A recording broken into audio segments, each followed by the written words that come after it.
Segunda carta de Pedro, capítulo 2, e versículo 7, diz a palavra de Deus: E livrou o justo Ló, enfadado da vida dissoluta dos homens abomináveis, porque esse justo, habitando entre eles, afligia todos os dias a sua alma justa, pelo que via e ouvia sobre as suas obras injustas. Assim, sabe o Senhor livrar da tentação os piedosos e reservar os injustos para o dia do juízo, para serem castigados.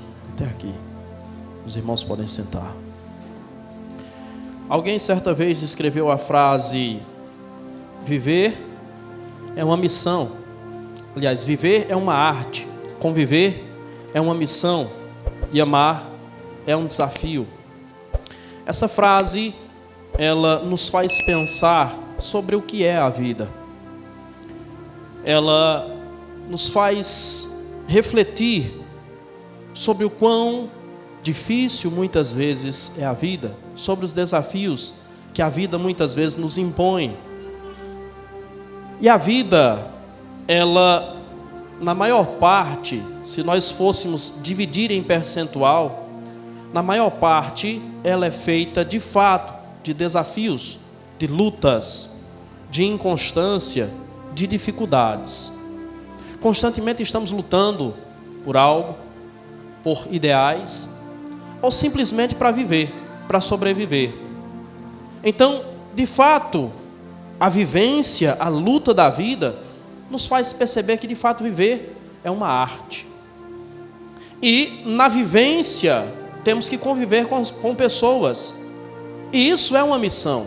A vida, ela é feita de interações. A vida, ela é feita de encontros e desencontros. E as pessoas com quem nós interagimos, as pessoas as quais a vida ou Deus coloca na nossa vida, na nossa caminhada, temos que aprender a amá-las. Esse é o mandamento, essa é a instrução, e essa é a melhor forma de viver, a melhor forma de desenvolver a nossa vida. Com isso, aprendemos que nos relacionamentos nós tornamos a vida mais fácil. E quando somos capazes de amar-nos uns aos outros, tornamos a vida mais palatável. Encontramos nas pessoas as quais amamos e que nos amam também o auxílio, a força, a estrutura que muitas vezes nos é necessária para prosseguir na nossa caminhada, na nossa vida.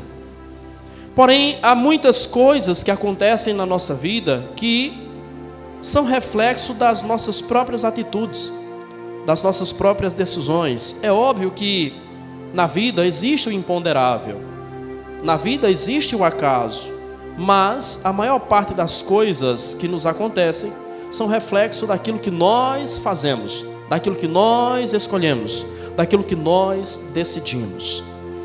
E quando olhamos para a história de Ló, para a vida de Ló, temos muito a aprender com esse personagem bíblico. Ló era um homem que fazia parte da família de Abraão. Abraão, que era filho de Terá, e tinha um irmão chamado Harã. E esse irmão dele, chamado Harã, tinha um filho chamado Ló, que em hebraico é Lot, que significa cobertura, algo como nuvem, proteção. O seu nome significa basicamente isso, proteção, aquele que cobre, aquele que abraça, aquele que protege, alguma coisa semelhante a isso. E quando Deus chama Abraão, Deus faz o chamado na vida de Abraão, a Bíblia diz que Abraão sai da sua terra, juntamente com seu pai, e também Ló está presente. Depois que seu pai Terá morre, a Bíblia diz que Abraão segue com Ló. E Ló é apresentado como sobrinho de Abraão. E sendo sobrinho de Abraão, possivelmente Harã, o pai de Ló, havia morrido, e Abraão praticamente adota Ló. Então a relação entre Abraão e Ló é mais do que a relação de um tio com um sobrinho, mas é uma relação de pai para filho. Abraão praticamente adota Ló. Ló se torna, de certa forma, o filho de Abraão. E Ló então segue com Abraão, e a Bíblia mostra que Ló também, da mesma forma que Abraão, prospera muito. Ló adquire muitas posses, gado, rebanho, tendas, e tem muitas pessoas trabalhando para ele, até que chega o momento em que eles precisam se separar. Gênesis capítulo 13 nos conta, nos narra o início da saga de Ló. E a saga de Ló começa quando ele se separa de Abraão. Enquanto ele está convivendo com Abraão, está tudo bem, está tudo tranquilo, está tudo normal, está tudo fluindo, está tudo prosperando. Mas a saga dele começa quando ele se separa de Abraão. Não foi uma escolha, não foi uma decisão de Ló se separar de Abraão.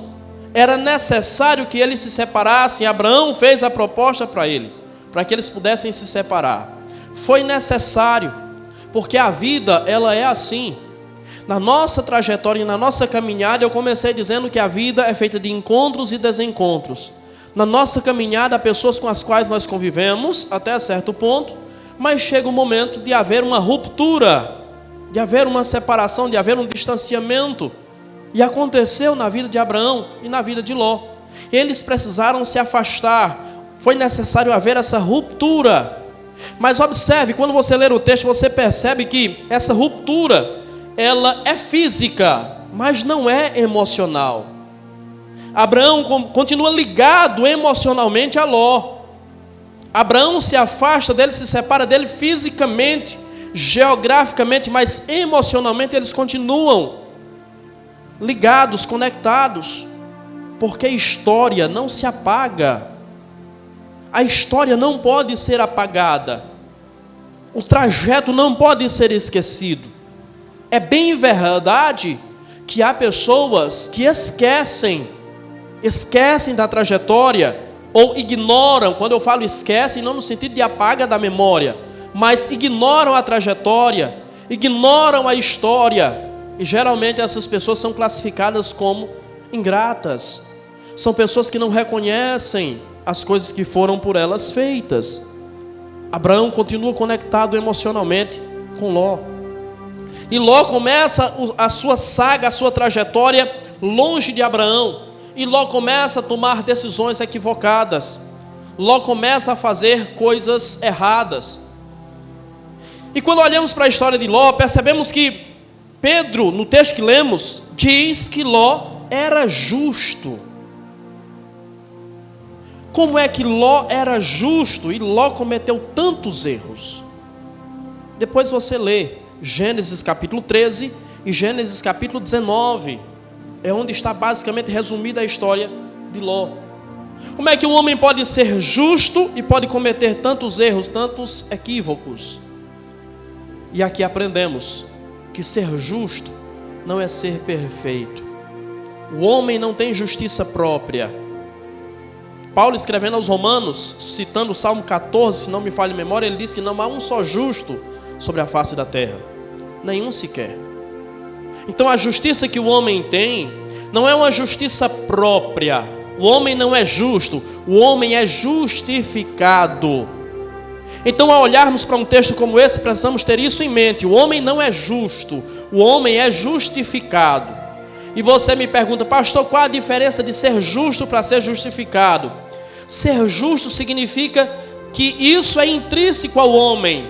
Isso revela méritos do homem. Eu sou justo porque eu sou correto, porque eu sou digno, porque eu sou merecedor. Isso está ligado à meritocracia.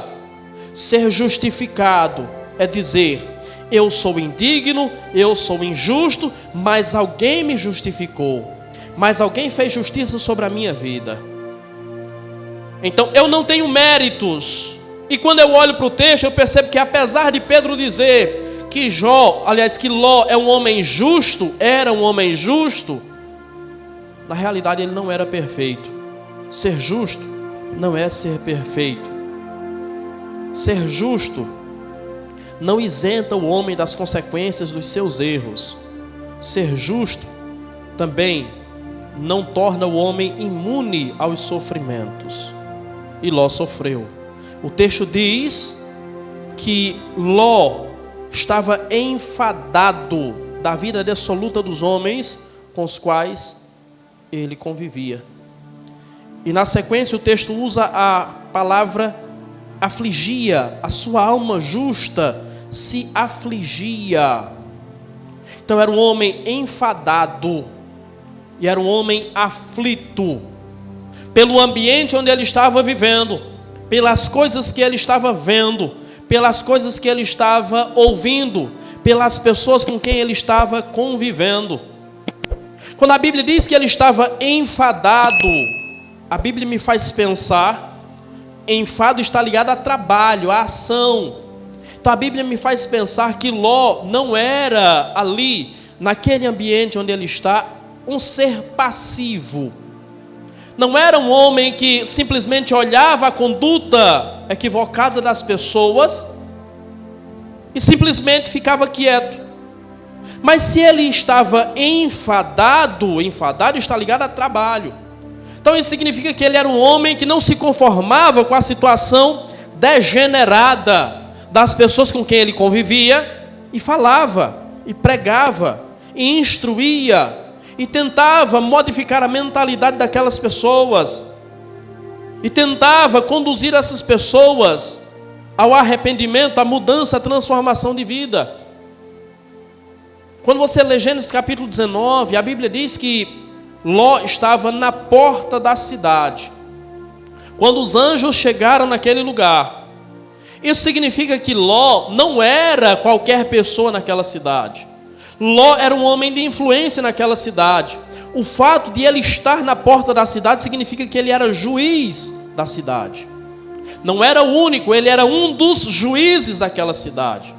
Porque as pessoas levavam as causas até a porta da cidade para serem resolvidas lá.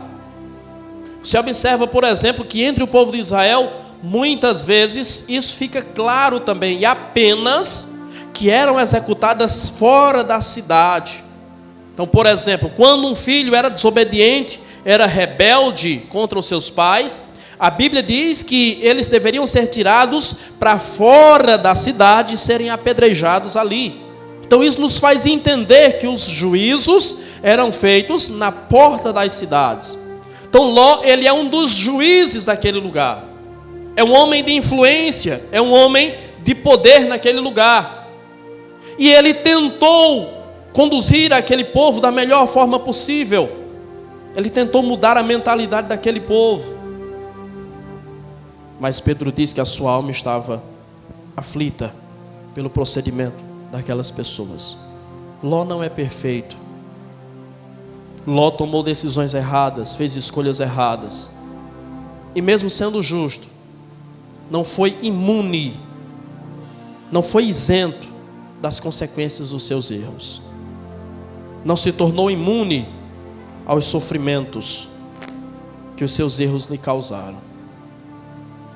Nós não somos justos, nós fomos justificados, mas isso também não nos isenta das consequências das nossas ações, não nos isenta das consequências das nossas decisões, das nossas atitudes, e também não nos torna imunes ao sofrimento. Mesmo sendo justificados, mesmo sendo cristãos, nós sofremos. Gênesis 13 mostra como foi a separação de Ló e Abraão. E Abraão diz: não dá para nós caminharmos juntos mais. O teu rebanho é muito grande, o meu é muito grande, não há pastagem para os nossos dois rebanhos. Então escolhe para onde você quer ir. Se você for para a direita, eu vou para a esquerda. Se você for para a esquerda, eu vou para a direita. Ló então olha para as campinas, as margens do Jordão, e vê um ambiente fértil, propício, um ambiente agradável. E ele então escolhe aquele ambiente, o ambiente mais fértil. E Abraão fica com o deserto. Abraão se torna nômade. Abraão fica com a pior parte. E aqui começamos a perceber os erros na vida de Ló. E a primeira lição que nós aprendemos é que não devemos ser seduzidos por aquilo que enche os nossos olhos. Ló olhou para as campinas de Sodoma, para as margens do rio Jordão, e aquele ambiente era verdejante, aquele ambiente era fértil, aquele ambiente era bonito, aquele ambiente era um lugar onde tinha pastagem, aquele ambiente era um lugar onde, se ele plantasse, o que ele plantasse naquele lugar, daria. Então ele se encantou por aquilo que os seus olhos viam. Esse foi o primeiro erro dele. Não seja seduzido por aquilo que enche os seus olhos. Nós muitas vezes somos conduzidos por aquilo que enche os nossos olhos. Olhe para Eva, foi exatamente a mesma coisa que aconteceu com Eva. Depois do diálogo com a serpente, a Bíblia diz que ela olhou para o fruto. A porta foi essa, ela olhou para o fruto. Depois de olhar, ela achou agradável, desejável, tomou, comeu, e você sabe qual foi a consequência. O pecado entrou na vida do ser humano. Então não seja seduzido por aquilo que enche os teus olhos. Às vezes, aquilo é só aparência. Às vezes, aquilo é pura ilusão. Ló viu as campinas verdejantes, mas não viu as consequências que aquilo lhe traria. Não viu a malignidade dos povos que habitavam naquele ambiente. Ele se deixou seduzir muito facilmente. E você não pode deixar-se seduzir por aquilo que enche os seus olhos. Porque aquilo que tem poder para te seduzir, também tem poder para te destruir. Aquilo que seduziu Ló, através dos seus olhos, também tinha o mesmo potencial de destruir a vida de Ló. E foi minando a vida de Ló, pouco a pouco. Você sabe qual foi a consequência do pecado de Sodoma e de Gomorra? A cidade foi destruída. E Ló, se tivesse ali, teria sido destruído junto com elas. Aliás, com elas. Então aquilo que tem poder para te seduzir, tem poder para te destruir. Porque aquilo que tem poder para te seduzir é maior do que você, é mais forte do que você, exerce poder sobre você, exerce influência sobre você, exerce domínio sobre você. E tudo que te domina pode te destruir. Qualquer coisa que tiver a capacidade e o poder de dominar você, tem o poder de destruir você. Só que nós, muitas vezes, não conseguimos enxergar isso, não conseguimos perceber isso. Ló não percebeu, Ló não enxergou essa realidade. E aí percebemos, Ló, ele está naquele ambiente, está sofrendo. Eu entendo que ele está sofrendo, mas não está sofrendo simplesmente por causa do pecado das pessoas. Não é apenas um sofrimento espiritual, não é apenas um sofrimento emocional. Mas quer queira ou não, Ló é um estrangeiro naquele espaço, naquele ambiente. Então o ambiente não é favorável àquele homem.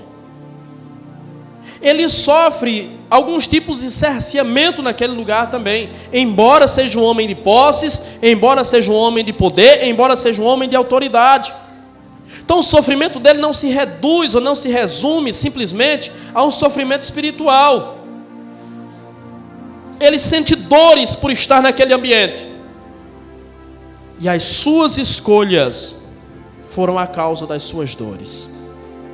Eu quero que você entenda isso. Eu quero que você ouça isso.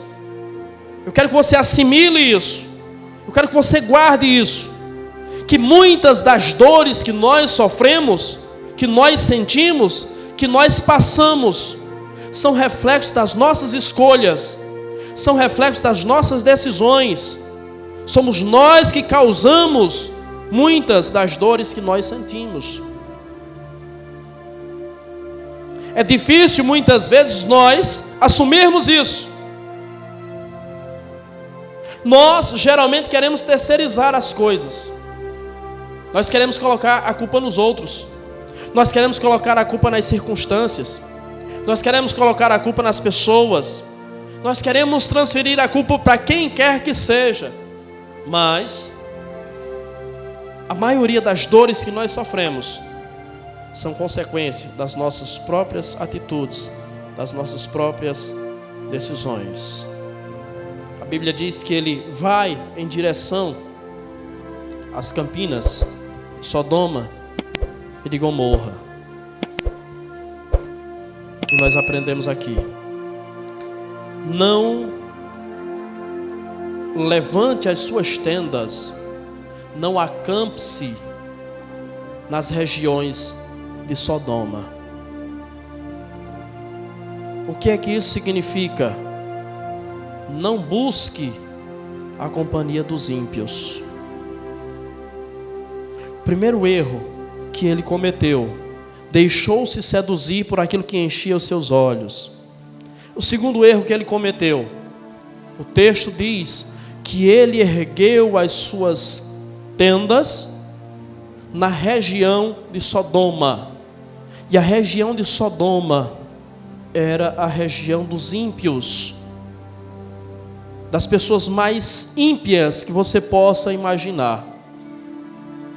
O pecado mais evidente naquele ambiente era o pecado da homossexualidade, está claro na Bíblia, mas não era o único pecado daquelas pessoas. Aquelas pessoas eram rebeldes. Tudo quanto é tipo de pecado que você possa imaginar, aquelas pessoas cometiam. E o que é que Ló faz? Ló vai levantando as suas tendas em direção a Sodoma. Ele foi acampando-se nas proximidades de Sodoma até adentrar a cidade. Ele buscou a companhia dos ímpios. Não busque a companhia dos ímpios. Ali não é o seu espaço, ali não é o seu ambiente. Ele esqueceu quem ele era, ele esqueceu de onde ele veio, ele esqueceu das suas origens. Quando nós buscamos acampar-nos dentre os ímpios, é isso que nós estamos fazendo. Estamos nos esquecendo, ignorando quem somos, de onde viemos, o que foi feito por nós.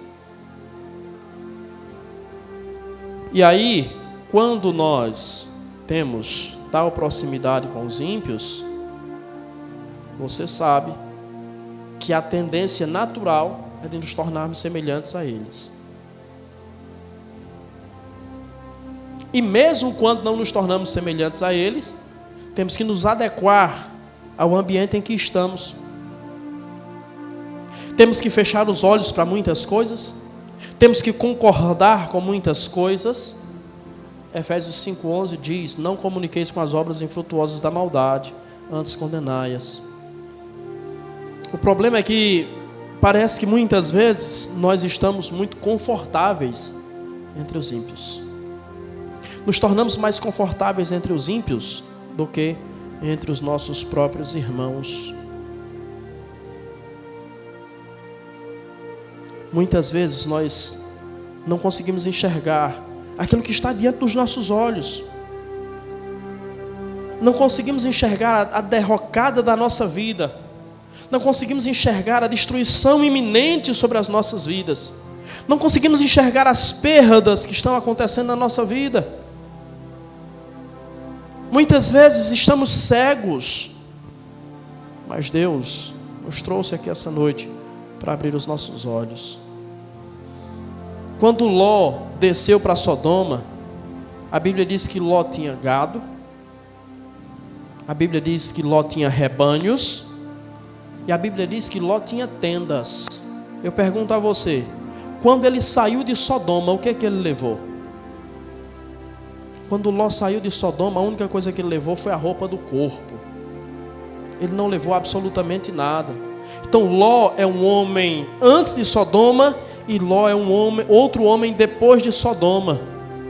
Ló é um homem que viveu muito bem, viveu prosperamente, comeu o bem da terra, viveu de forma confortável e luxuosa, mas terminou a sua vida como um incestuoso.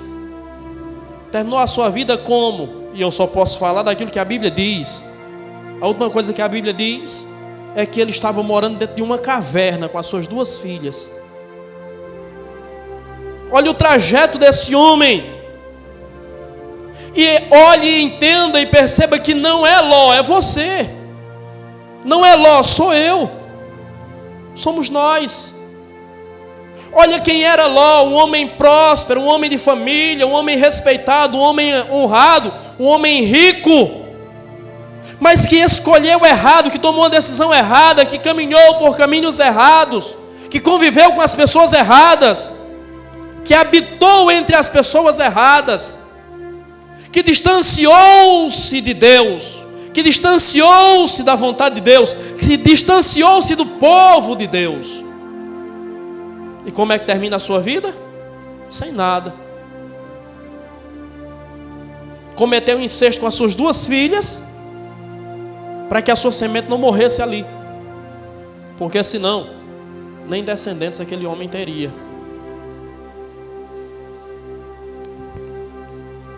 Então Ló é um homem que tinha tudo antes de Sodoma.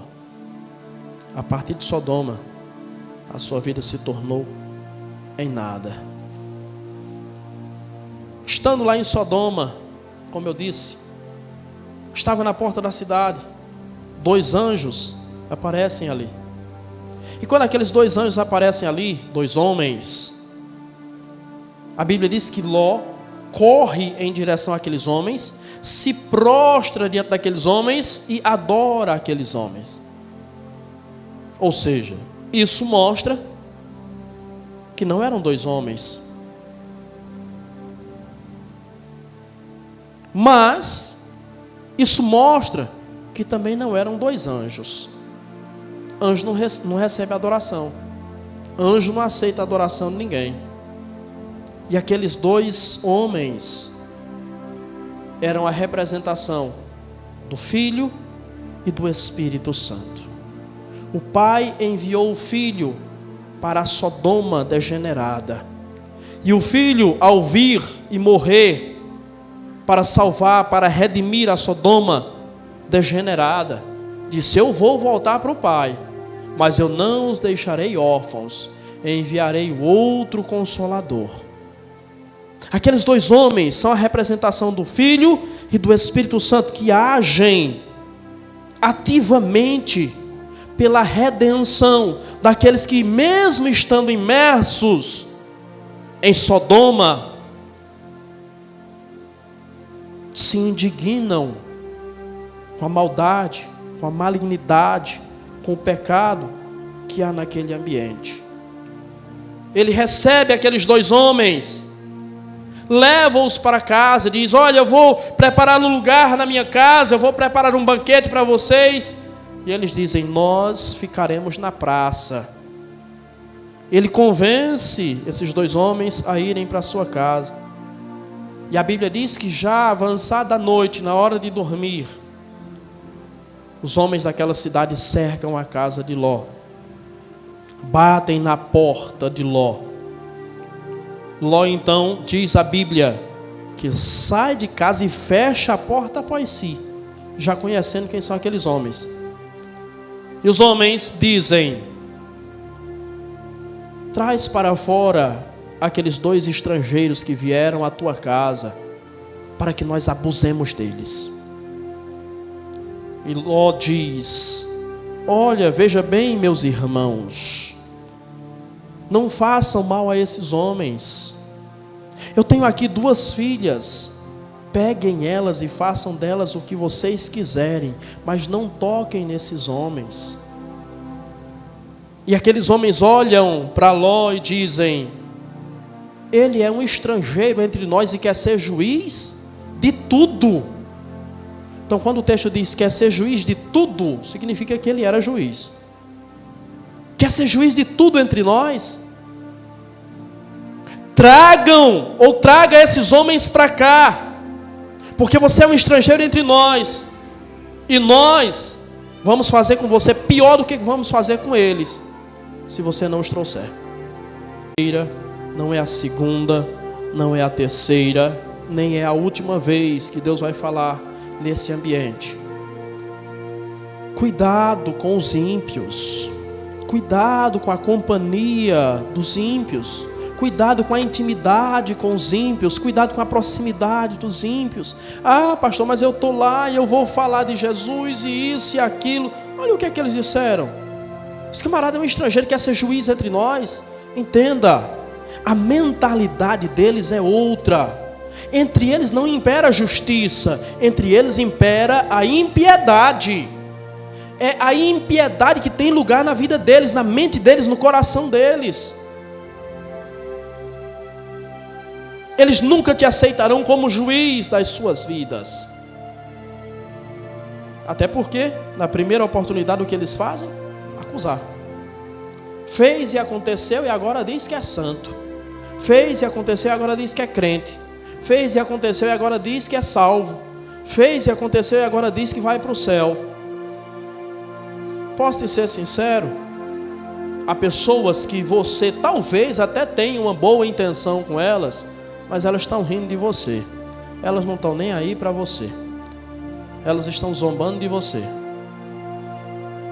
Estão ridicularizando você. Você é motivo de piada. Você é motivo de chacota entre muitas pessoas. Acredite, o que impera entre os ímpios é a impiedade. Eles são ímpios. E quem é sujo, se suja mais. Ah, pastor, mas é meu amigo, mas é minha amiga, mas é minha... Como é que é? Best friend. Olha o que é que Ló disse. Meus irmãos, não façam isso. Irmãos? Meus irmãos? Você é irmão de quem abusa do teu Deus? Você é amigo de quem abusa do teu Deus? Quem são aqueles dois homens que eu disse? O Filho e o Espírito Santo. É Deus. E o que é que eles queriam fazer? Tragam para fora para nós abusarmos deles. Você é amigo, você é coleguinha de pessoas que têm abusado do teu Deus. De pessoas que zombam do teu Deus. De pessoas que fazem piada do teu Deus. De pessoas que fazem chacota do teu Deus. De pessoas que brincam com o teu Deus. Irmão, nem amigo, nem colega, nem companheiro, nem nada. Não faz parte da sua realidade, não faz parte da sua vida, não faz parte da sua espiritualidade, porque a mente dessas pessoas não é espiritual, é carnal. Então, você não pode ser amigo, você não pode ser irmão de pessoas que abusam do teu Deus.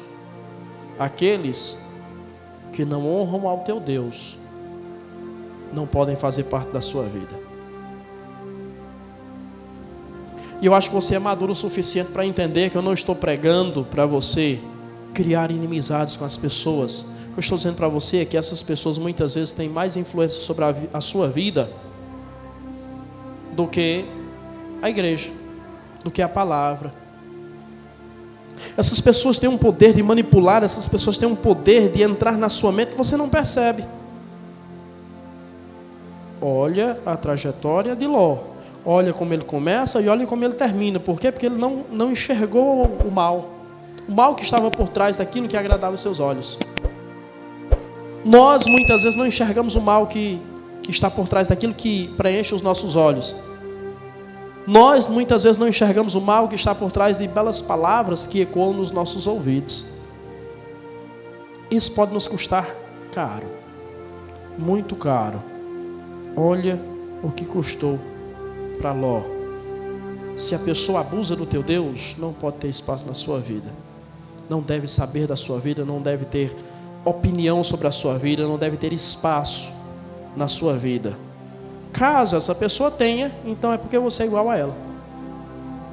Se você ama, abraça, acolhe, convive com quem abusa do teu Deus, você abusa do teu Deus também. Então talvez o teu Deus realmente não seja o teu Deus. Ló está numa situação complicada. Está imerso em um ambiente difícil, em um ambiente complicado. A sua alma está aflita. Agora ele enxerga. Agora ele sabe o mal que há ali. Mas Ló não tem como sair. Quando os anjos ouvem o diálogo entre Ló e as pessoas, você conhece o texto.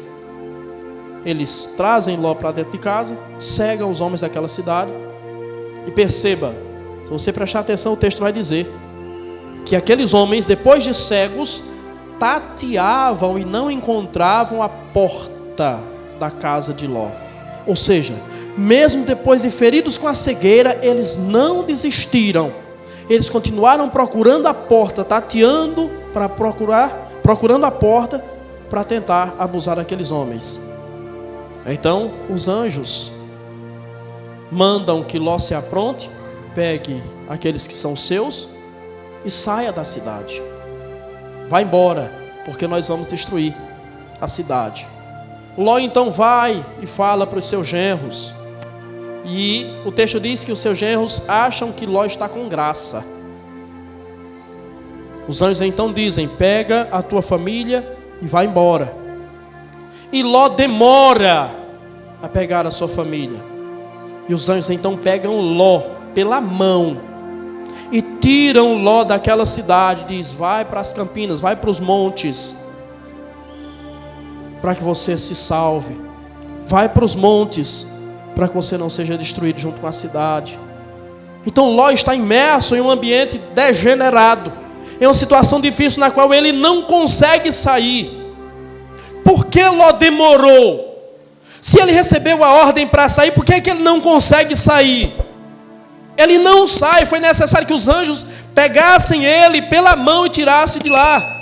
Porque há situações que nós nos metemos, que nós nos envolvemos, que o negócio se torna tão profundo que não conseguimos sair de lá.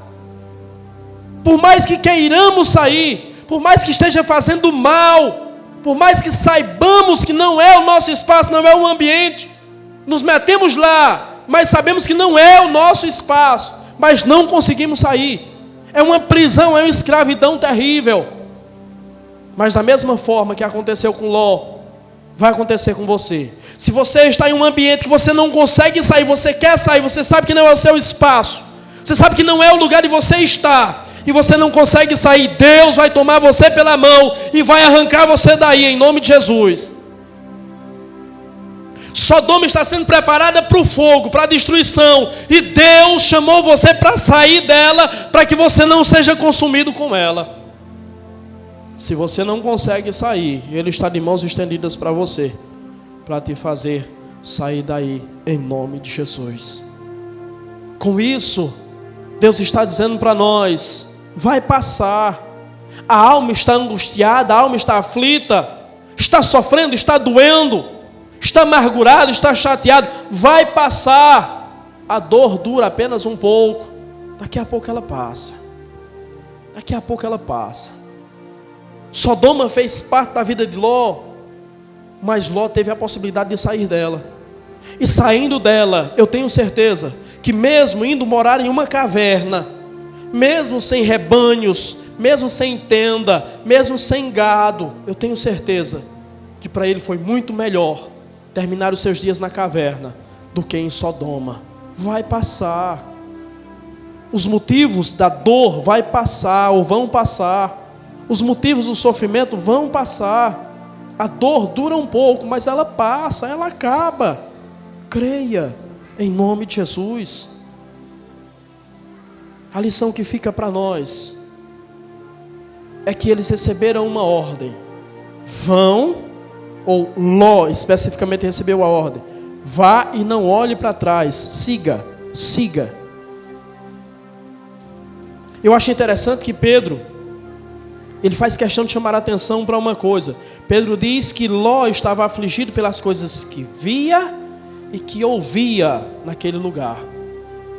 Mas os anjos disseram para ele: vai, não olha para trás, vai. Isso significa: não pare, não pare, não pare. É a palavra: não pare, siga, não pare. Não pare pelo que você vê, não pare pelo que ouve, não pare pelo que você sente. Às vezes você está vendo coisas que não te agradam. Eu também vejo um monte de coisa que não me agrada. Eu vejo um monte de coisa que não me satisfaz. Eu vejo um monte de coisa que me entristece. Mas eu paro? Eu vou parar por causa disso? Não pare. Não pare por aquilo que você está vendo. Talvez você esteja vendo coisas que eu não vejo. Mas as coisas que eu vejo, por elas eu não paro. Não pare também. Prossiga. Você vai parar por causa das coisas que você ouve? Quantas coisas eu ouço também que me entristecem, que me deixam amargurado, que me deixam desanimado. Mas eu não paro. Eu não paro porque eu sei que aquilo que eu estou vendo está estagnado, está parado em Sodoma.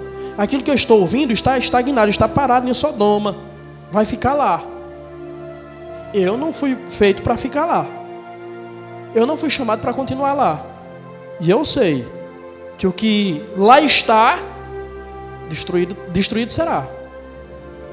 Eu não posso continuar lá. Eu não posso parar. Se eu parar, eu vou ser destruído também. Mas eu vou além. Lembra que eu disse que Ló não conseguia sair de lá? Talvez Ló não consegue sair por aquilo que ele sente. Alguma coisa está prendendo Ló lá. Ele está debaixo de uma ordem clara, uma palavra de juízo: sai, que a cidade vai ser destruída, senão você vai morrer junto. Mas ele não consegue sair. Ele está parado, ele parou por algo que ele sente. Talvez pela casa, talvez pelos rebanhos, talvez pela riqueza, eu não sei. É o que ele sente. O que ele sente fez ele parar. Não pare por aquilo que você sente. Lembre-se, Jeremias 17:9 diz que enganoso é o coração do homem e desesperadamente corrupto. Às vezes o que você sente desanima você e faz ou tenta fazer você parar. Não pare. Não seja guiado por aquilo que você sente. Seja guiado por aquilo que é correto. Não seja conduzido por aquilo que você sente. Seja guiado por aquilo que é certo, por aquilo que Deus falou, por aquilo que Deus mandou. Porque se eu for ser guiado por aquilo que eu sinto, eu também vou parar. Há tantas coisas, tantas emoções que a gente sente, e geralmente por aquilo que a gente vê, por aquilo que a gente ouve, que nos faz parar. Eu não sou guiado por aquilo que eu sinto. Eu sou guiado por aquilo que eu tenho que fazer. Eu não sou guiado pelas circunstâncias. Eu sou guiado pelo propósito. Não seja guiado pelas circunstâncias, porque senão você para. Talvez a sua vontade não era de estar aqui hoje. É disso que eu estou falando. Talvez você não estava com vontade de vir hoje, como alguns não vieram. Alguns sucumbiram diante do que sentem. Pararam diante do que sentem. Mas você talvez não queria, a sua vontade, o seu sentimento era não estar aqui, mas você veio. E é assim. Você venceu mais uma. Você prevaleceu mais uma vez. Você triunfou de novo.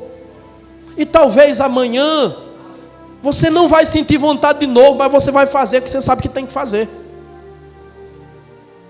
Às vezes você não está com vontade de comer, mas você come, nem que seja um pouquinho, porque você sabe que se não comer, vai morrer. Então não faça aquilo que você sente, faça aquilo que você tem que fazer. Ló, mesmo preso diante da palavra que recebeu, ele não parou. Então não pare pelo que você sente, não pare pelo que você vê, não pare pelo que você ouve. Continue, porque o fogo já está ardendo para descer. O fogo já está se preparando para cair. E Deus está te chamando para herdar e receber dele a salvação, em nome de Jesus. Quando Deus estabelece um novo propósito na sua vida, você deve seguir. Caso você não siga, você pode perder tudo. Se olhar para trás, você poderá perder tudo. Ló não olhou, então Ló não perdeu. A mulher de Ló olhou. A mulher de Ló perdeu. Se Deus estabeleceu um novo caminho, siga e não olhe para trás. Deus te chamou para uma nova vida. Deus te chamou para uma nova história. Deus te chamou para um novo caminho. Então siga e não olhe para trás. Não olhe para o que você deixou. Siga. Siga em frente. Olhe para frente. Em nome do Senhor Jesus Cristo. Sabe por quê que você precisa fazer isso? Porque Pedro diz no versículo 9: assim, sabe o Senhor livrar da tentação os piedosos e reservar os injustos para o dia do juízo, para serem castigados. Sabe por que você não deve parar, você deve seguir, você deve prosseguir, você deve continuar? Porque Deus sabe livrar os piedosos. Deus livra os piedosos. Então continue, porque Deus está livrando você. Continue, porque Deus livrou você. E da mesma forma que Deus livrou você, que Deus sabe livrar você, que Deus continuará livrando você, o texto diz que Ele sabe reservar em juízo, em castigo, os ímpios. Então, enquanto Deus está preservando você, livrando você, Deus está mantendo os ímpios sob castigo para o dia do juízo.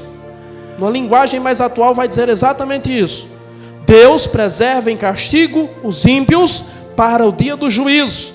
Então você escolhe, você segue sem parar e recebe de Deus esse livramento. Deus sabe livrar os piedosos, ou você estagna, você para e fica com os ímpios. Sobre os ímpios restará o castigo, e castigo até o dia do juízo. Deus preserva em castigo, castigando até o dia do juízo. Mas os piedosos, Deus sabe livrar. Um dia, Ló teve uma escolha nas suas mãos, uma decisão a tomar. E ele escolheu errado. Ele decidiu errado. No outro dia, o anjo colocou diante dele uma outra situação, uma outra realidade, uma outra decisão. E aí sim, ele tomou a decisão correta. Quantas oportunidades Deus terá que colocar diante de você? Ló teve duas. Numa ele errou, Deus deu uma segunda chance. Não brinque com Deus, porque Ele não vai te dar tantas chances assim. Aproveite a chance que Ele te deu e faça a escolha certa. Tome a decisão adequada, tome a decisão correta e receba o livramento do Senhor, em nome de Jesus.